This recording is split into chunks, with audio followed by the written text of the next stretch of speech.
j'en arrive à la proposition. Alors, la proposition va se faire en deux temps. Le premier, c'est ce que j'appelle le module de base, le duo, qui est un module préconstruit. Dedans, il y a des choses de libre, mais tout n'est pas libre. De toute manière, il y a toujours se regarder, se dresser, pivoter et se déplacer d'une manière synchronisée. À partir du moment où il se regarde, ça y est, c'est le feu vert, et à partir de là, eh bien, ils doivent être synchronisés. Quand ils arrivent à la première balise, ils ont roulade, plus saut de pied, plus roulade. Roulade, saut de pied, plus roulade. Pour vous apercevoir, la liaison entre roulade et saut, c'est une liaison pied-pied, et la roulade entre pied et roulade avant, c'est une roulade pied-main. On reviendra là-dessus tout à l'heure si vous avez des questions. Puis à partir de là, ils se déplacent, ils tournent, ils se croisent et ils arrivent ici, ATR. ATR, 3 possibilités. Dans les sauts, 3 possibilités du saut de pied. Là encore, je pourrais vous les donner si vous en avez envie. Une figure en duo. On démonte le duo et on effectue un tout petit solo de 3 éléments libres. Voilà, vous voyez que cette construction est assez fermée. Cependant, quand on se redresse, quand on pivote, quand on tourne, vous verrez, il y a des interprétations fort différentes. De la même manière, dans le choix. Le choix du saut 1, 2, 3. 1, 2, 3, c'est du plus simple au plus compliqué. Je vais dire que des élèves plutôt faibles, c'est la hauteur qui va continuer, qui va être opérationnelle de 1, 2, 3. Par exemple, j'aurai 1, ce que je pourrais appeler un saut de lapin. J'aurai 2, ce que j'appellerais communément un saut de grenouille. Et 3, ça sera un saut droit.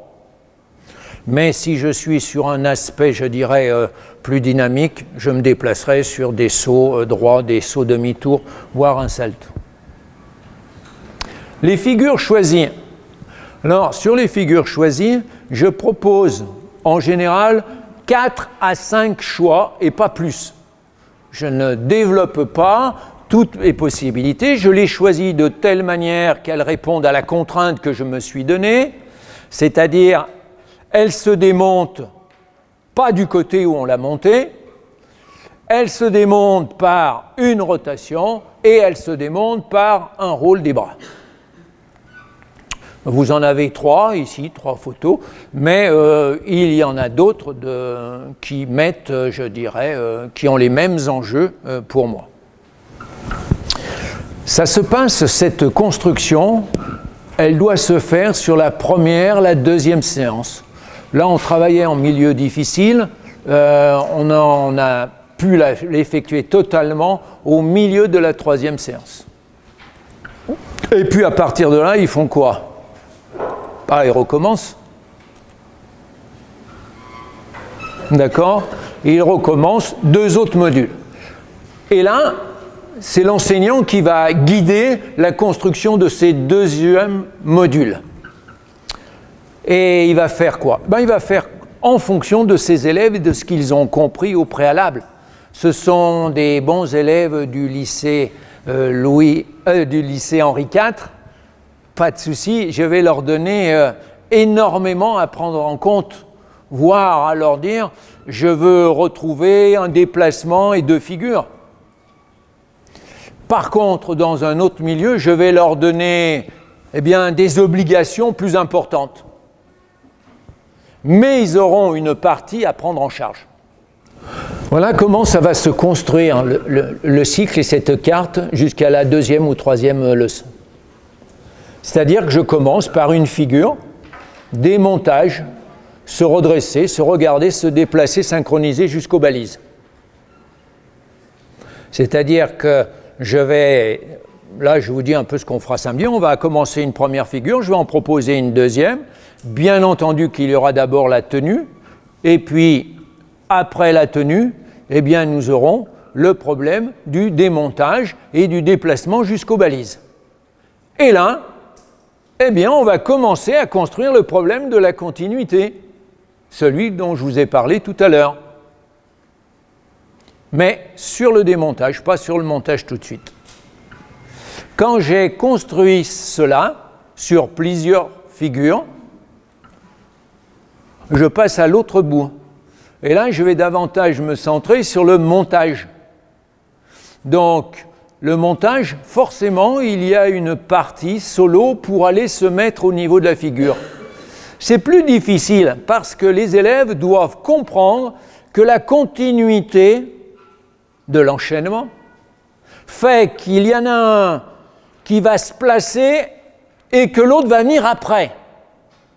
Or, au tout début, que font les élèves? Ils arrivent en même temps sur l'espace de la figure et forcément, il y en a un qui attend que l'autre se place. Et là, il n'y a pas de continuité, il y a un arrêt. C'est pour cela que je prends le travail du duo et que je ne commence pas par des figures plus importantes. Parce que si vous avez vu tout à l'heure à 4, celui qui montait en haut, eh bien il avait une chorégraphie qui occupait, il était toujours en continuité et quand il se tournait, ça y est, il était prêt pour grimper parce que les autres étaient en place. Si j'ai un élève qui attend que l'autre se mette en place et qui s'arrête, j'ai perdu. J'ai perdu dans ce que je veux leur faire comprendre, qui est une compréhension de ce qu'est l'enchaînement, mémorisé et continu. Donc il faut que je trouve un système, et pour le moment c'est celui-ci que j'ai pris, c'est-à-dire avec des figures. D'abord le démontage, il construit ce qu'est la continuité, puis le montage, il construit ce qu'est, eh bien, un peu de chorégraphie décalée, parce qu'on ne peut pas faire autrement, pour qu'enfin, eh bien, la ligne, le fil rouge sur la continuité, on puisse le voir aux deux moments de la figure, tant au montage qu'au démontage. Quand ces deux sont construits, eh ben, je fais un pas supplémentaire sur cette partie qui est un peu plus chorégraphique et acrobatique et qui reprend, je dirais, une fois de plus, le travail eh bien, des bras acrobatiques. Alors, sur un passage, ils ont une fois sur la figure 1, le travail des bras, ils l'ont une fois ici, parce que lorsqu'on fait roulade, saut, ce n'est pas la même chose que quand on fait saut-roulade. Hein, on le verra demain, samedi, vous verrez que c'est pas du tout la même chose au niveau acrobatique. Là, on a du pied-pied, et là, on a du pied-main. De la même manière, on a encore un passage sur les bras au niveau de la terre, ça fait déjà 3, et de nouveau sur la figure 2. Donc, sur le duo, on a une quantité qui va dans le sens de ce que veut l'enseignant. La fiche, elle se construit progressivement avec les élèves. Et à partir du moment où il y a cette partie centrale, là, je rajoute le problème de l'identique. Je dis aux élèves, attention, il faut faire pareil, il faut être synchronisé.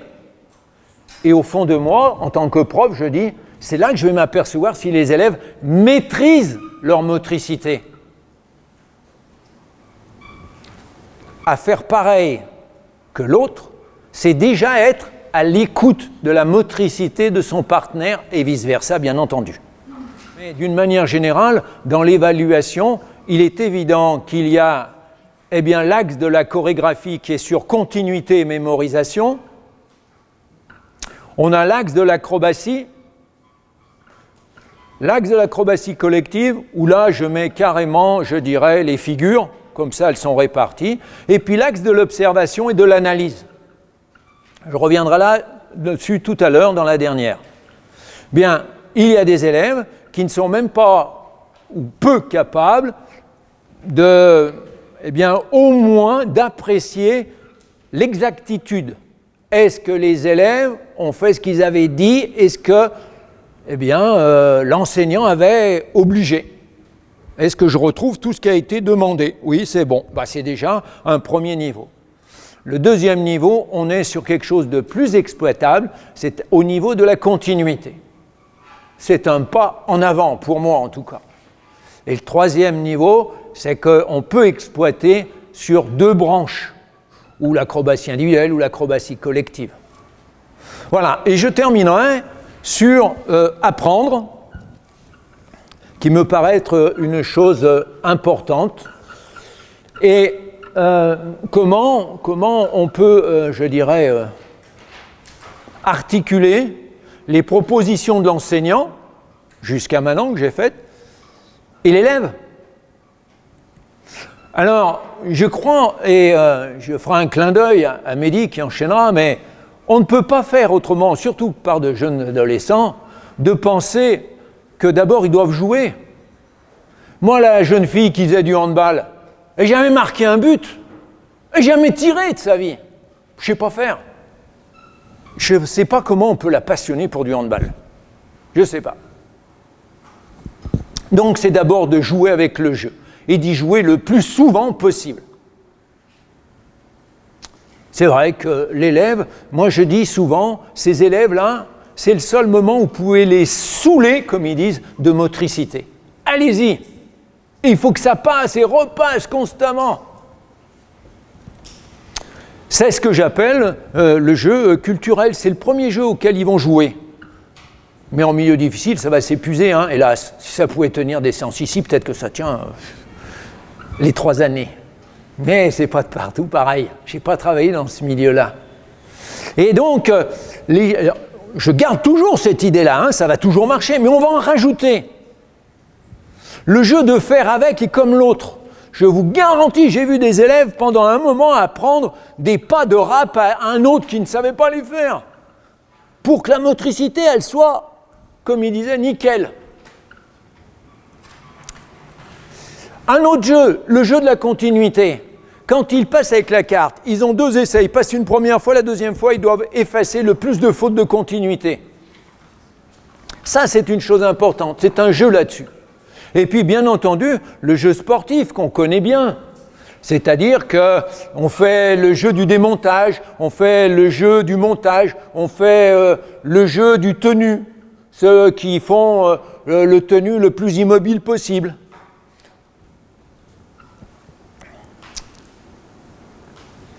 Je pense que ceci est possible que si la forme, alors la FPS, wow, c'est compliqué, tout le monde, je ne dis pas qu'il faut partager, mais en tout cas, la pratique scolaire que j'offre à mes élèves, elle doit être présente le plus tôt possible dans le cycle et elle doit être présente plusieurs fois dans la même leçon ou même séance, comme vous voulez. Ça veut dire que lorsque je fais une séance, évidemment, j'aime pas parler d'échauffement, mais une préparation à ma leçon, puis après, tout de suite, je joue. Je joue dans quoi ? On est en acrosport. On joue donc dans la forme de pratique scolaire que le prof propose.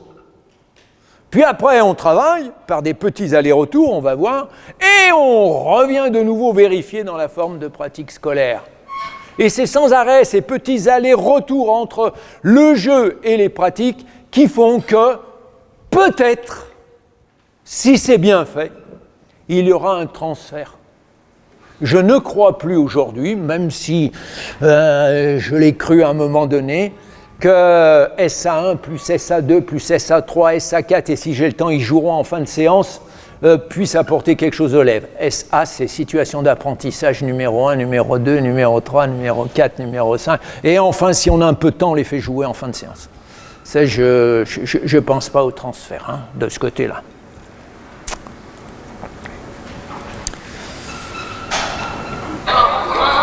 Ouais.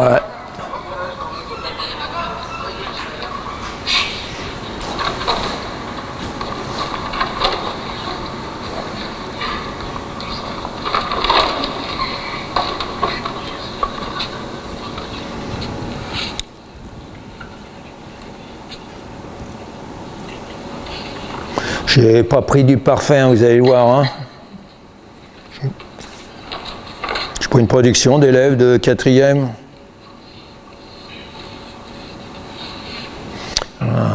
Collège, Truffaut, Rive de Gier, difficile.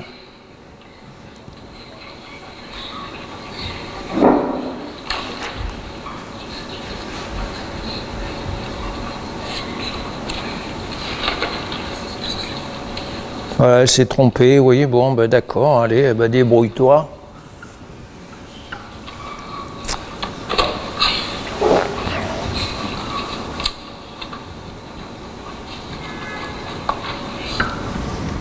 C'est quand même pas suffisant de les laisser, je dirais, dans l'émotion, le jeu et compagnie. Parce que si on les laisse dans le jeu constamment, d'abord, ils vont pas en faire pendant tout le cycle, hein. Ils vont plus se marrer, hein. Arrive un moment, ils vont vous demander un ballon ou autre chose. Un élève en milieu difficile, moi je dis, il faut réalimenter toutes les 3 à 5 minutes. Sinon, il déconnecte. Donc, il faut qu'en même temps qu'il joue, et vous changez un peu le jeu, mais vous savez toujours à quoi il joue, hein. Mais on change un peu le jeu. Et il faut lui donner une direction. Attirer. Philippe Mérieux, qui est un Lyonnais, que j'ai vu il n'y a pas longtemps, dit attiser la curiosité comme on attise le feu. C'est les fils rouges.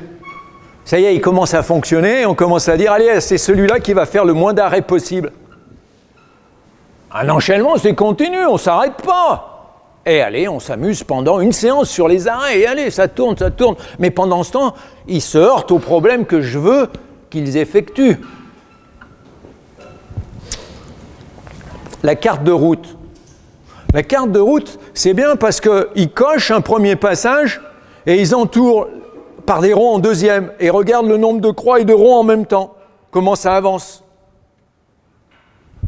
Ça leur permet de prendre conscience de choses qu'ils effectuent. Et comme cela, il y a déjà des choses qu'ils vont apprendre, hein, jusqu'au moment où ils vont être contre le mur. Sinon, s'ils savent tout faire, c'est moi qui ai mal ciblé les choses. Forcément, à un moment donné, ça va être difficile. Ils vont comprendre que là, il faut transformer leur motricité s'ils veulent avoir une chance de réussir. Et ça, ils peuvent le faire que grâce à l'autre, grâce à celui qui regarde, grâce à celui qui l'accompagne. Et ceci à travers d'une chose importante, le code technique. Alors là, j'en dirais un petit mot. Je pense que c'est vraiment une construction d'un mode de compréhension et de communication entre les élèves qui dépasse le jugement de valeur personnelle, empreint d'affectivité et de croyance. Je crois qu'on est au cœur de la laïcité, et je vais vous le démontrer. Je pense que là, d'un seul coup, l'élève va passer de ce qu'on appelle du savoir à la croyance. Je ne dis pas que le côté croyance, tiens, lui, il réussit, mais c'est parce qu'il est bon. Pas seulement, c'est parce qu'il fait certaines choses. Et c'est parce qu'on va échanger là-dessus et qu'on va construire cette communication entre eux, cette compréhension, que tout doucement, on va quitter le monde de la croyance. Et on va passer vers ce que j'appelle d'une sphère publique. Moi, je peux dire que quand il se déplace, je vois que ses jambes ne sont pas tendues ou je vois qu'il s'est arrêté.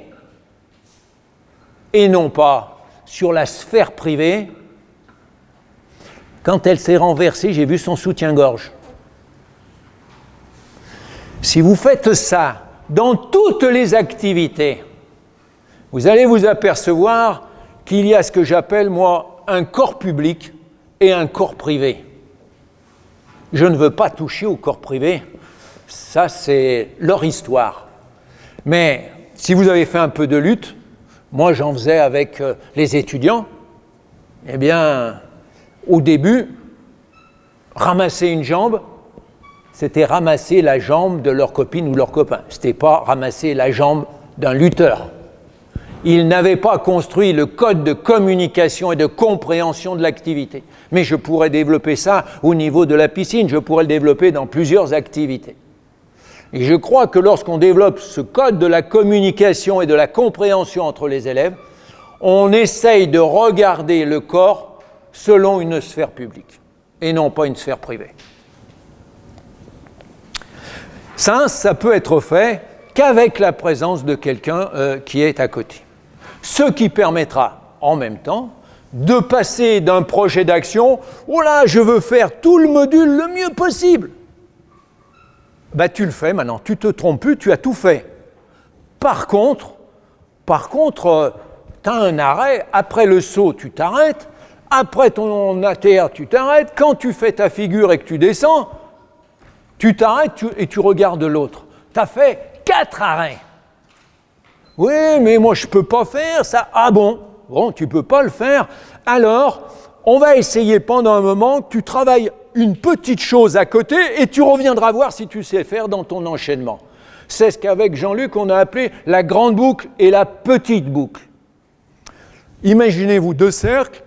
Un grand, c'est l'élève qui répète dans la forme scolaire, et la petite boucle, elle est attachée, elle est tangente. Si vous voulez aller dans la petite boucle d'apprentissage, que vous connaissez bien, il faut qu'il y ait cette tangente. La tangente des 2 cercles, c'est ce que j'appelle donner du sens aux apprentissages. Si ça ne se touche pas, c'est déconnecté, et il y a peu de chances que ça se passe. Alors là, vous retrouverez des choses assez faciles, que vous connaissez bien dans les situations d'apprentissage, voilà, des choses de ce genre-là. Mais ça peut être sur un plan un peu plus collectif. Comment on se retrouve en continuité pour effectuer, disons, le quatuor. Je terminerai, je resterai lyonnais. Je crois que l'apprentissage est une chose difficile et ça peut se faire que si ça passe par des moments, je dirais, de plaisir, mais aussi par, je dirais, un investissement. Hein. Investir, c'est comme en économie, hein. C'est-à-dire que l'élève ne va pas faire un pas gratuitement, rarement, sauf s'il a une confiance éperdue à son enseignant ou alors à l'être humain dans son humanité. Je vous remercie.